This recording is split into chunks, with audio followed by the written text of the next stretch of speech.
Hi, and welcome to the Human Side of Business podcast. I'm Ange McCabe, CEO and co-founder of Intuity Performance. I'm a performance coach, HR professional, whole person leadership facilitator, and your host. The Human Side of Business podcast is fueled by the genuine curiosity to understand how personal characteristics and skills can be leveraged to drive individual and team performance, tangible outcomes, and ultimately organizational success within business. Each podcast is devoted to sharing knowledge, expanding our learning edges, and exploring the trends in corporate culture towards growing the emotional intelligence of organizations. I'm so glad you're here. Hi, and welcome to the Human Side of Business podcast. I'm Ange McCabe, CEO and co-founder of Intuity Performance. I am a performance coach, HR professional, facilitator, and your host. The Human Side of Business podcast is fueled by the genuine curiosity to understand how personal characteristics and skills can be leveraged to drive individual and team performance, tangible outcomes, and ultimately organizational success within business. Each podcast is devoted to sharing knowledge, expanding our learning edges, and exploring the trends in corporate culture towards growing the emotional intelligence of organizations. I'm so glad you're here. Welcome back to the Human Side of Business podcast. I'm Ange McCabe, CEO of Intuity Performance, and this is the space where we explore leadership, workplace culture, and all things human-centered business. Today, I'm thrilled to have back Maria with us. She is a change practitioner and an Intuity Performance coach. Maria, always great to have you here. Thanks, Ange. You know, I love these conversations and I'm excited about today's topic for sure. Absolutely. We're going to dive into leading with compassion in a tech-driven world. Mm-hmm. But before we do, I just want to share something I've been trying lately that's really been a game changer for my focus and energy. You might have heard it in past episodes. It's called Magic Mind. And it's this little mental performance shot. It finds nootropics, adaptogens, and vitamins, it's always a tongue twister for me, to help with clarity, productivity, and even stress reduction. I've been using it for almost, three, 4 weeks now. Yeah. And I can honestly say that it's really made those days that have back-to-back demands or maybe gifts of colds from the child feel so much more manageable. So basically, if you need a little bit of added support, you can check it out at magicmind.com and use the code HSB20 for a discount. Mm-hmm. So a little Human Side of Business podcast discount for our folks. Yeah. And friends out there, if you try it, let me know. I'd love to see how you make out with it because it's a go-to for me. All right. So back to our topic. Okay.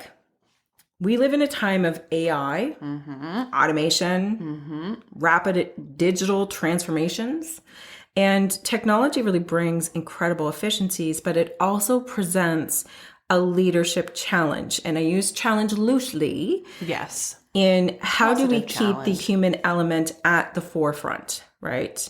And that's what we're really going to get into today. And it's like the thing that we love. Of course. Okay, so why is compassion in leadership more critical now than ever, would you say? Ooh, that's a big question. I think it's because we are living in an era of unprecedented change. Yeah. According to McKinsey, the average company today undergoes a major transformation every 3 years. When I think of like my early career days, like to go through a major transformation was like mind blowing. Yeah. Now it's like at the tip of the hat, right? Yeah. And so basically that's 2.5 times more frequently than 20 years ago, just to kind of add numbers to the example. Yeah. So employees are constantly adapting as well as leaders. Yeah. And if the leaders who are, responsible for leading aren't creating that environment of psychological safety, burnout becomes inevitable.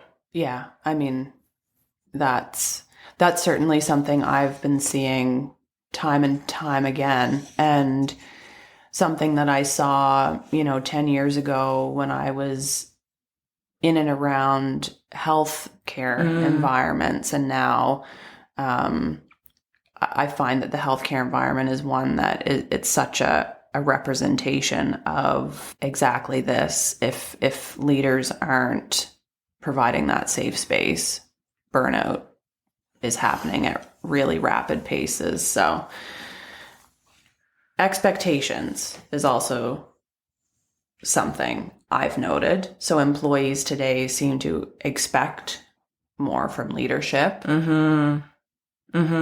Absolutely. In a 2023 Gallup study that I was reading, they found that 70% of employee engagement is directly tied to managers. I'm not surprised by that, honestly.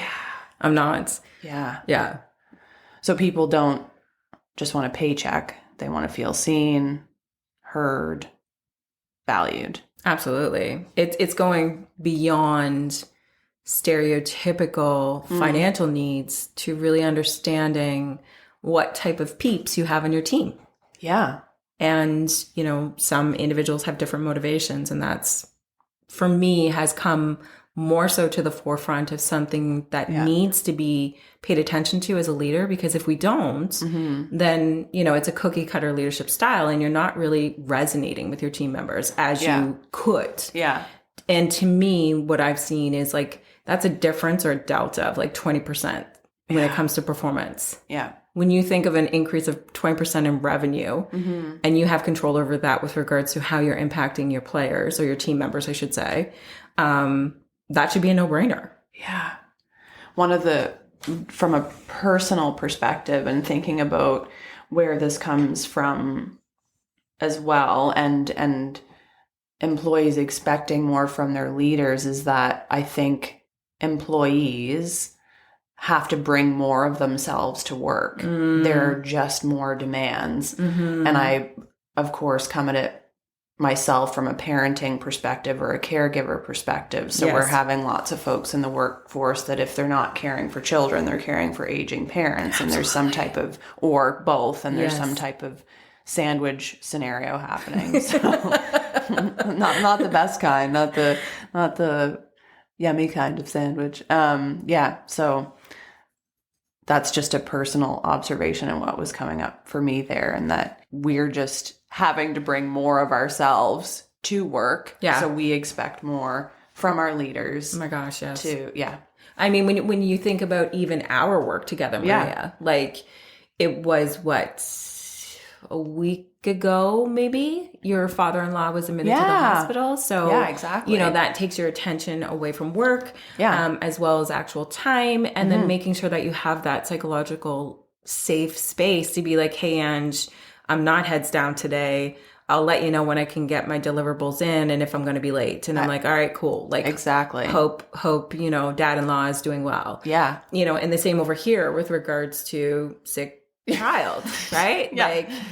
Constantly bringing bugs home, and it's like a roller coaster ride. So I strongly feel that regardless of if you're working hybrid, remote, or in office, it's having more of an open mind with regards to, it's not about the minute to minute, right? It's not about the hour to hour. It's how is this person performing? And I know we're getting off track and I'll circle back, but I feel that this is a super important point in that as organizations, when we're thinking about productivity, we should be looking at larger performative measures. Are we hitting deadlines? Is that person engaged? Are they asking questions? All of those types of things can be strong signs as to validating their time away from work, right? Yeah. And don't get me wrong, there's going to be some scenarios where people do need to be more accountable, right? For sure, yeah.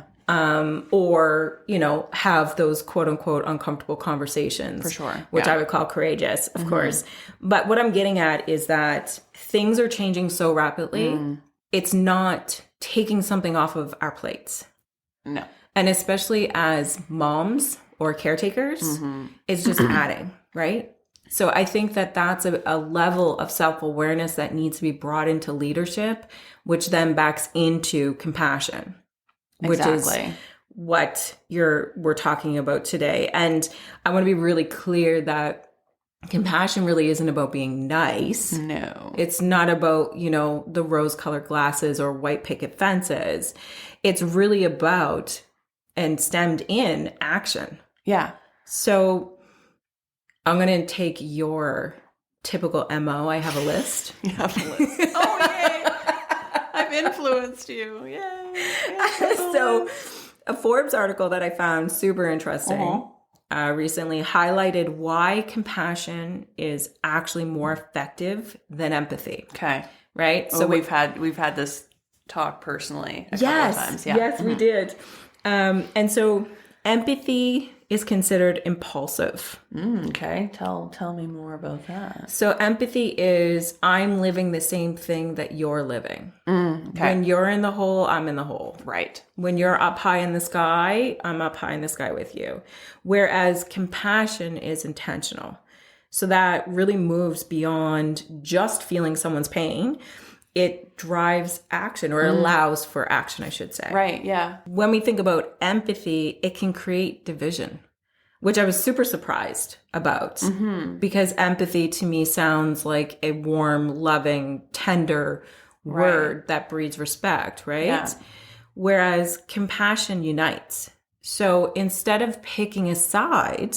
Oh, I see. So the suggestion is that empathy, it's more about like picking a side. You're so in it with the person or the people. Absolutely. Gotcha. It's it an us versus them. Can Interesting. be divisive, which I, again, was a little shocked by this. So when we're thinking about compassion, alternatively, compassionate leaders really create those inclusive solutions. So it's not devalidating someone's feelings or idea or whatever that thing is, but rather it's saying, hey, I see you, and how can I show up for you? That's the kind of coach approach that comes in my head, right? Like, am I the problem solver? Do you want me to hold you accountable? How can I show up for you? That's what came up for me, and that was thinking very much like just taking the coaching lens. Yes. I got really excited when I said yes the first time. The third thing is that empathy can lead to burnout. Yeah, that isn't surprising to me. No, it wasn't either for me. So let's think about this. You have someone in the workplace and they are constantly stressed out. Yeah. It happens. Absolutely. Right? Yeah. So from the lens of empathy, you're feeling that, you're taking that on, you're, maybe you're trying to really help that person, but you're taking your energy away from what you're doing. And that equals or can equal burnout. Yeah, absolutely. Conversely, now, or comparatively, I should say, compassion builds resilience. Okay. I found this one really interesting because when you think about it, as a leader, you need to sustain your energy. Right. Not be constantly depleting it. And it's important for leaders as we're working with our teams not to absorb everybody else's stuff, whether it's stuff from their backpack. And I've used the word backpack before, that analogy where we come into the workplace with our stuff, right? It could be our behaviors. It could be our level of emotional intelligence. It could be stressors, or how genetically we're made up into how we handle stress versus resilience, et cetera, et cetera. As a leader, you are basically that's a huge focus of your job, is your people. Absolutely. Right? So I found that one super interesting. And lastly, empathy is reactive. Oh, okay. Compassion is strategic. So when we think about this, compassionate leaders think long-term. They're addressing systemic issues rather than just emotional responses. And I that's like the crux of it for me. Right. In one sentence. So empathy is immediate emotional responses, where compassion is that long-term objective action. And it's sustainable. Yeah. And to be honest, I had to read the article like twice just to wrap my head around it because I was so biased with empathy. So do you find, like, after reading that, did you reflect on any of your coaching? I'm thinking of a couple coaching clients where actually inadvertently you're trying to guide them from being an empathetic manager, leader, what have you, to having more of that compassionate, objective, proactive lens. Absolutely. It's a bit of a journey. Regulation piece. Very much so from the EI perspective. For me, I'm thinking of one particular coaching client, and they're amazing, superstars. And however, they were borderline burnt out because of how much they were taking on from their team members. And like we know, coaching is a delicate dance. So I think it was almost 3, maybe 4 sessions together, like inwards of an already existing collaboration together, that this person was like, you know what? I'm giving up too much. Right. And I'm like, bingo, in my head, of course. And so we celebrated. And that was fantastic. And then for them, it was digging a little bit deeper to understand what is it that they need to keep their cup full. So that they can pour from their own cup. Right. So when you think about it as a bank account, would you give me all of the money in your bank account every single day? Right. The answer is absolutely flipping no. We're all got to eat. Right. However, when it comes to our emotional banks, we don't even think about it. It's true. We're just reactive, like the last bullet point was identifying. So, and what I'm hearing a bit there is maybe a component of compassion is also boundaries. That's an amazing statement. Boundaries are extremely important. I feel like compassion is almost that you're having care for self and others, whereas empathy is you're completely self-sacrificing. Yes. That's a beautiful way to put it. That's a beautiful way to put it. Okay. So we want our listeners to have like tools in their toolkit to come away with. So we're going to go through some strategies that you and I are fans of. And it's not too hard, I promise. Although the first one arguably is a practice. We'll start heavy and then get lighter. Okay. So one of the simplest, yet I think most powerful ways to lead with compassion, and this is maybe both of us when we were brainstorming on this, or maybe the coach approach coming out, but active listening. I don't know if it's that simple though. Okay. Well, we've got time. I would debate that. I would highly debate that. So like when we say the word active listening, what that means is that we're not looking at our watch. We're not looking at our phone. We're not checking emails or answering the phone when someone's sitting in front of us or even virtually, right? Being mindful of all of our environments. In coaching, we're taught that active listening, there's 3 different levels. Okay.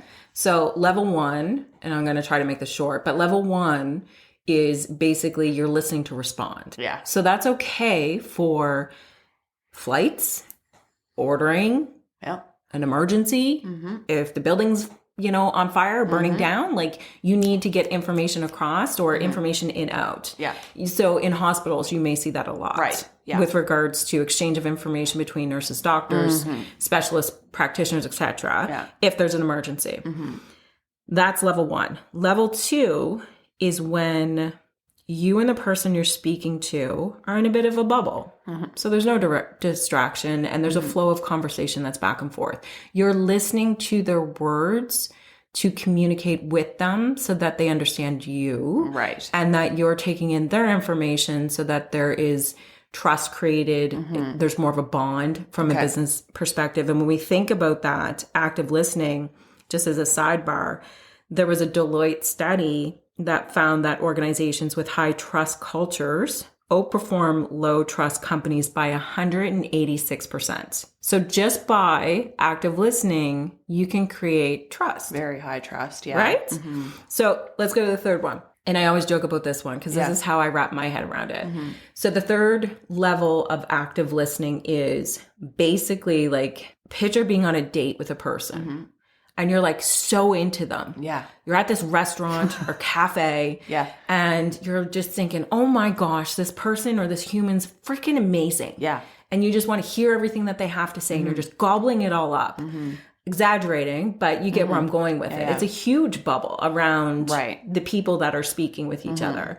And let's just say, again, restaurant, cafe, a fork drops, someone breaks a dish, your attention's not split from that because you are so invested in the conversation from a compassionate perspective, not an empathy perspective, but rather you genuinely want to understand them. So you're taking in smells, you're noticing their nonverbal, you're hearing what they're not saying and what they are saying.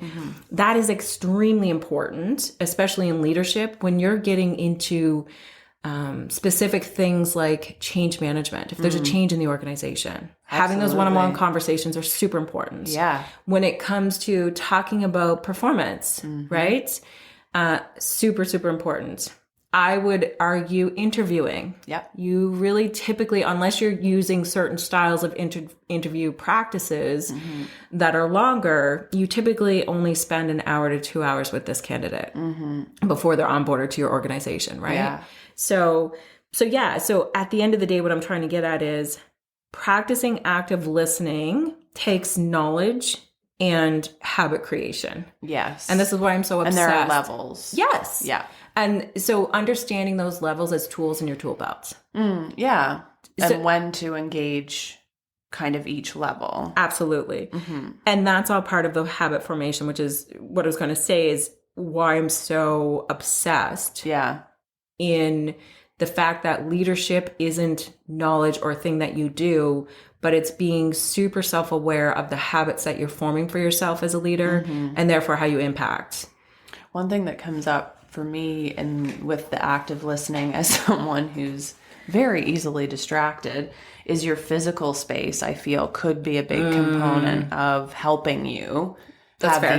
have these types of connected conversations. Yeah. So also taking stock of yourself as a leader, knowing what would enable you to be a better listener as well would be really key. That makes total sense. And what was really coming to mind is one coaching client that I had, a VP. They wanted to do coaching in person, which was awesome. Yeah.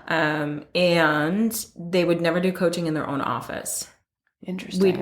We'd always go to a boardroom so that they didn't have the distractions of emails or people walking in their office. They actually intentionally picked an environment that they knew that they wouldn't be interrupted. Like more neutral. Yeah. I think that's great. Yeah. So the key is how you listen, like we've been saying. It's not just nodding along or what I'm hearing is, or tell me about that. The one thing that you're really good at, do you know what I'm going to say? No. Silence and just giving space. Really? Yeah. Okay. Yeah. Okay. That has been a practice skill, I must say. Yeah. I guess how within active listening, if we're giving folks the how do you practice? I guess just I'm answering my own question, but for me, I know it's just, I've had to at times have an internal dialogue of like, it's okay that this silence feels uncomfortable. That's fair. That's really fair. I like What that do you tip. do? For me, Or what have you done, I guess, to get comfortable with silence? practice. I think that's the biggest thing.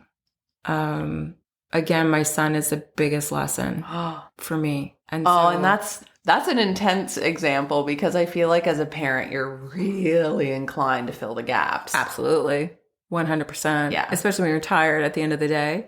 You want to tell them Yes. or answer for them. Ask. But giving space. Yes.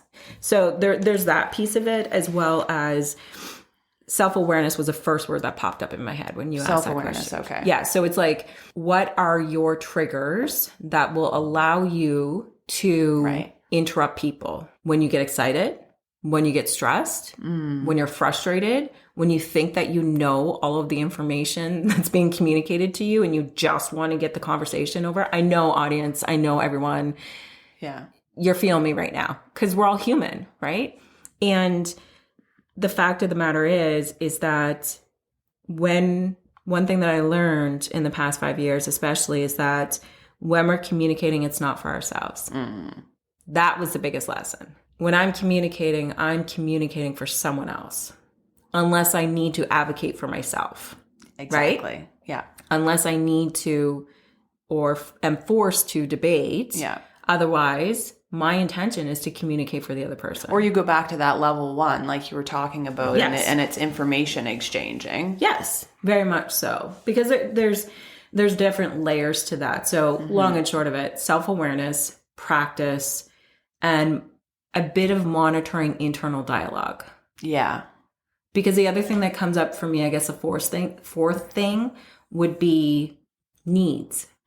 Sometimes we interrupt or we're not fully engaged because needs aren't being met, right? And so understanding in conversations, what is it that you actually need? Yeah. Then there's also vulnerability. I'm kind of snowballing this, but it's true because in some circumstances, I may interrupt you, for example. If I'm super excited about something, I'd be like, oh, no, you go ahead, you talk. Yeah. Or I may say something like, oh, I did that thing again. I'm really excited. Right? So it's when I say that out loud, it's not just for you to be polite and to be respectful, albeit I mean it 100%, but it's also for me to be like, okay, that needs to be a bit more intentional, Ange, so that person feels seen and heard. One thing, when I've, as you know, being in people leadership roles, particularly in one of my HR management roles, I would just preface if it felt like an uncomfortable conversation because someone was coming to the HR lady. Yeah. One of the tools in my tool belt, again, because I wanted to be the best active listener I could, is I'd have a notepad because I can get excited or I can, and or forget things. Yes. So, one of the tools that helped me with active listening and managing my own thoughts and points was just having like a scratch pad beside me just to like quickly that's brilliant. Jot that down, park it there, stick with the person, come back to that later when there's space for me or more of a dialogue. So that's something that worked for me. Okay. We're on number 2. Strategy number 2. Which I feel like is very much something you're super into, which is balancing data with human insights. You are correct.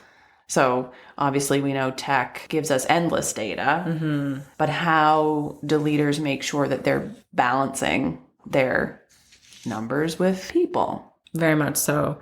I think that's an extremely important question and point that you're bringing up. For me, it's kind of like this rule of thumb in my head that the data is telling me basically what's happening. Okay. Right? So like from a financial standpoint, my accounting numbers tell me the story of how viable my business is. When I think about it from, our friends out there listening that are in the tech space, it tells you where you need to fix a bug or it tells you what's going right or wrong. Very black and white, but it doesn't tell you all the time why, right?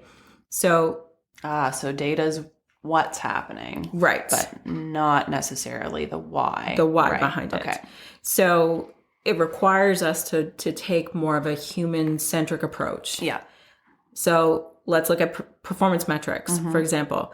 If we see that the numbers dip, the cause could be burnout. It could be lack of engagement. It could be lack of skills. It could be change in environment.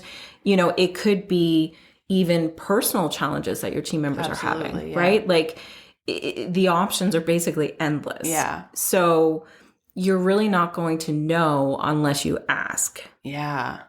Yeah, it was interesting. An HBR article that I read found that 89% of executives say that soft skills like emotional intelligence are just as critical as technical skills in a data-driven world. I feel like we're in a moment where maybe the pendulum is swinging. We're recognizing this, I guess, like you said, where for years and acutely, maybe even in the past 5, it's been data.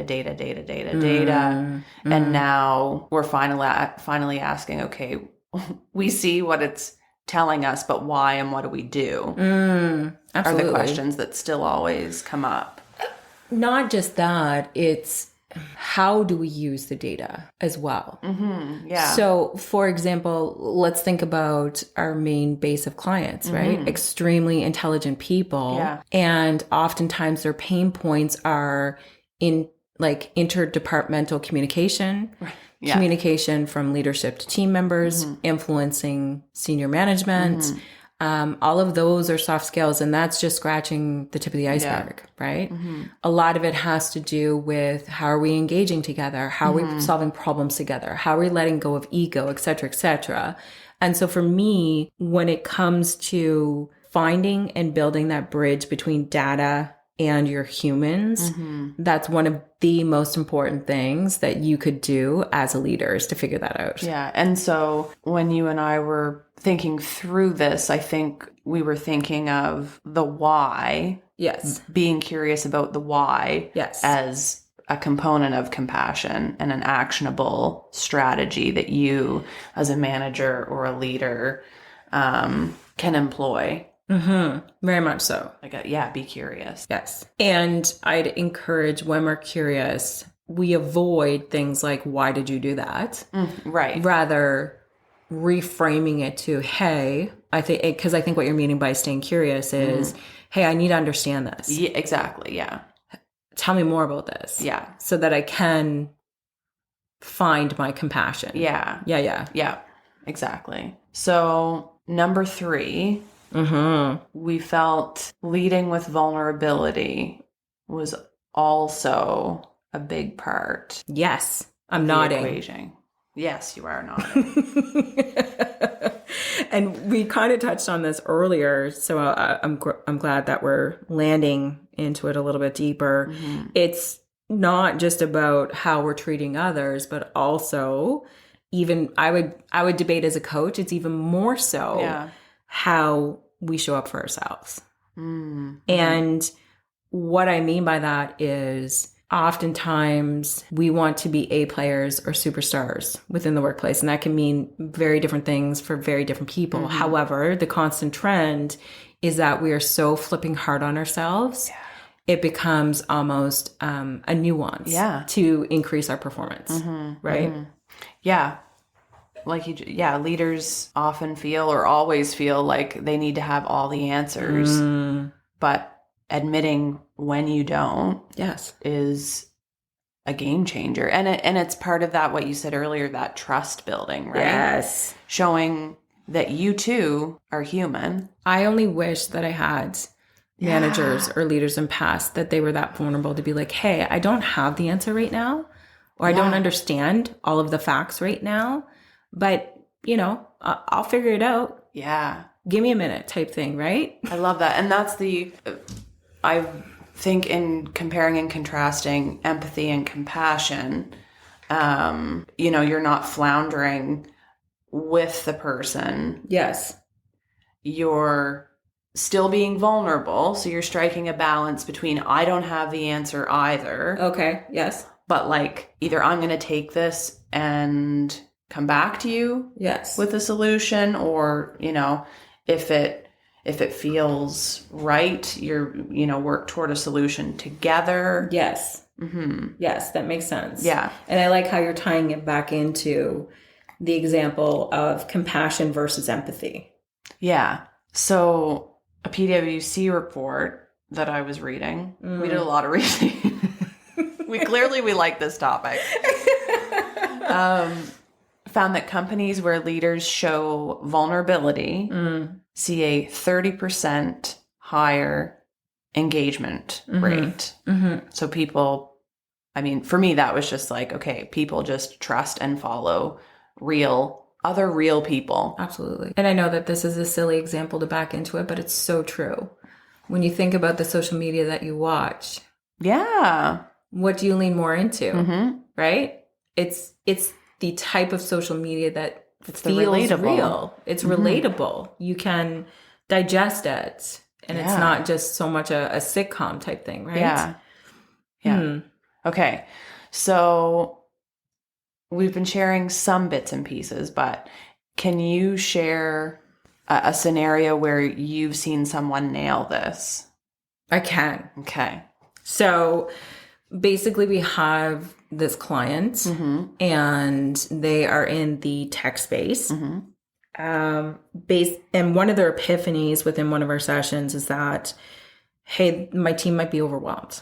You're right. And it was a beautiful epiphany because instead of saying my team is not performing, I need to, kind of look for who's accountable, they were more in tune I with was regards literally just to going to say it. really?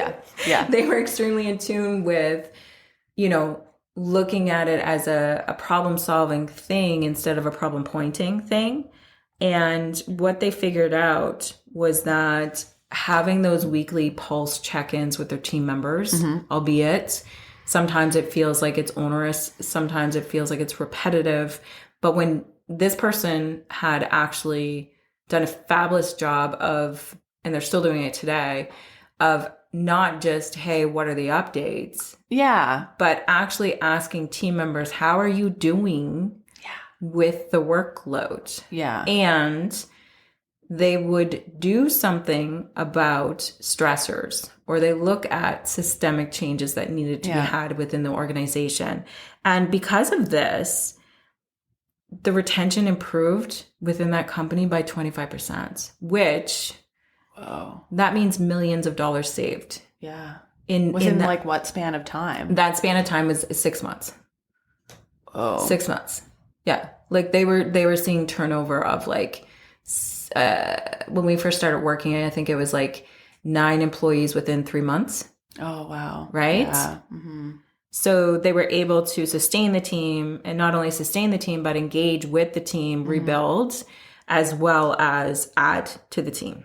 Well, it sounds like too, this leader came with some self-awareness in that they brought to you, or they came to the realization that the team was overwhelmed, the lagging performance. That's just a symptom of the overwhelm.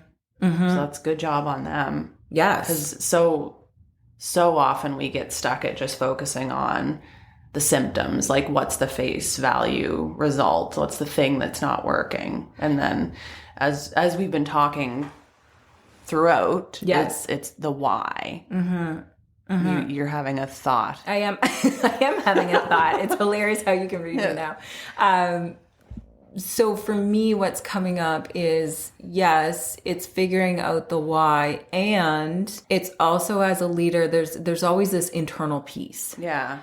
And what I've noticed with many coaching clients is that the why piece of like, or how piece of how do we get from here to there? Yeah.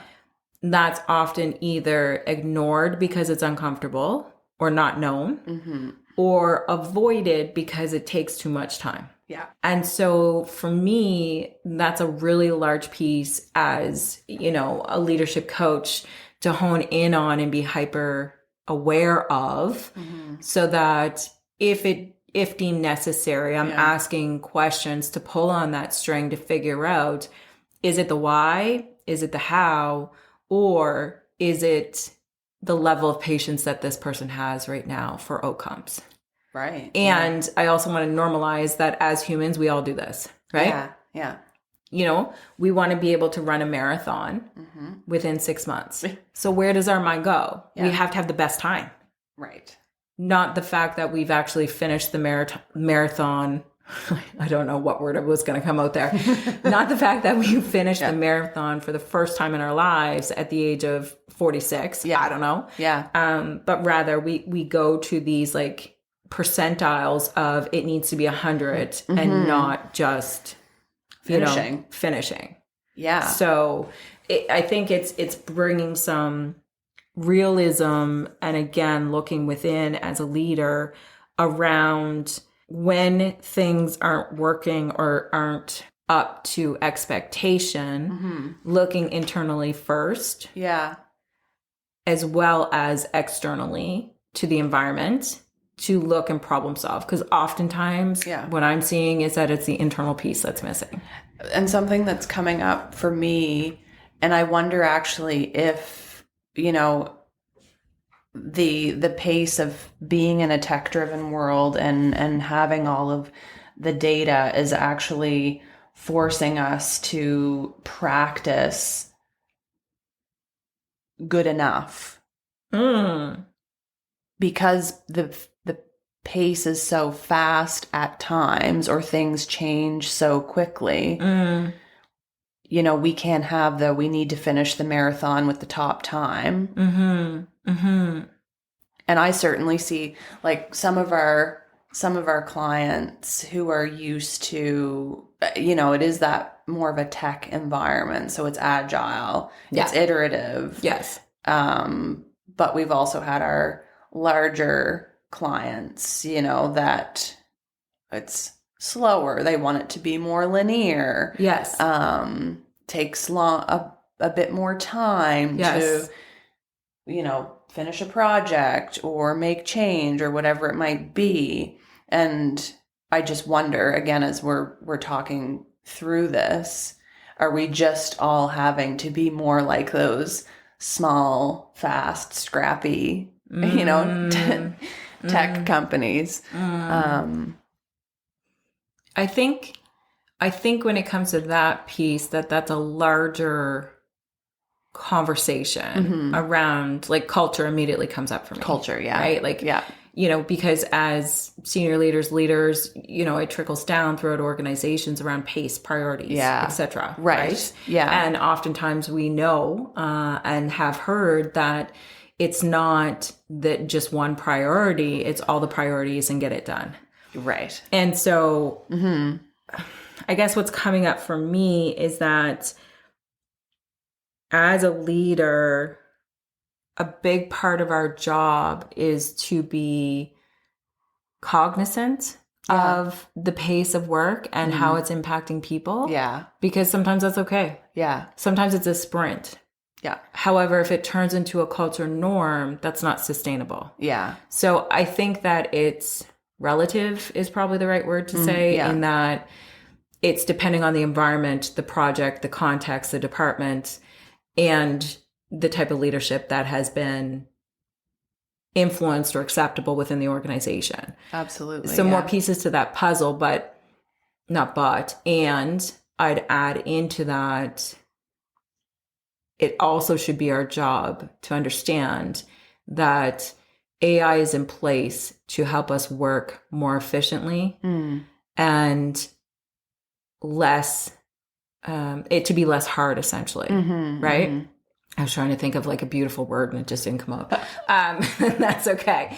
So yeah, for me, it's like, what tools as a tech organization, whether it's biotech, health tech, like whatever it is, what tools do you have at your disposal that can help leverage the humans within your organization? It's not just about the product. It's also about aiding the humans that are working on those products for you or services, whatever it may be. That's kind of what comes up for me. Yeah. No, when you said culture, I was like, yeah, that's the piece, I think, for sure. Very much so. Okay. So here I am with my list. It's short. Takeaways. It's short though. Yes, it is. So we went over 3 things you can do right now to lead with more compassion. So number 1 was practice active listening. Give your full attention, the 3 levels. Maybe your physical space could play into that if you're like me. Reflect what you hear. Do what Ange is really good at and embrace the pauses, embrace the silence. Number 2, pair data with human insights. So don't rely on numbers alone. Have real conversations. And like you said, Ange, okay, here's the info, but why? You know, if across the board performance is lagging in some way, great info to have. Why?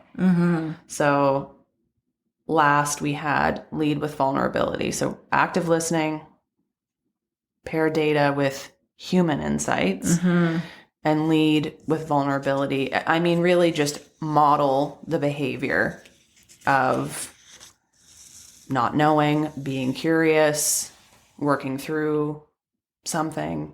I agree. And to me, what's coming up is that these are the 3 active steps that you can start practicing today.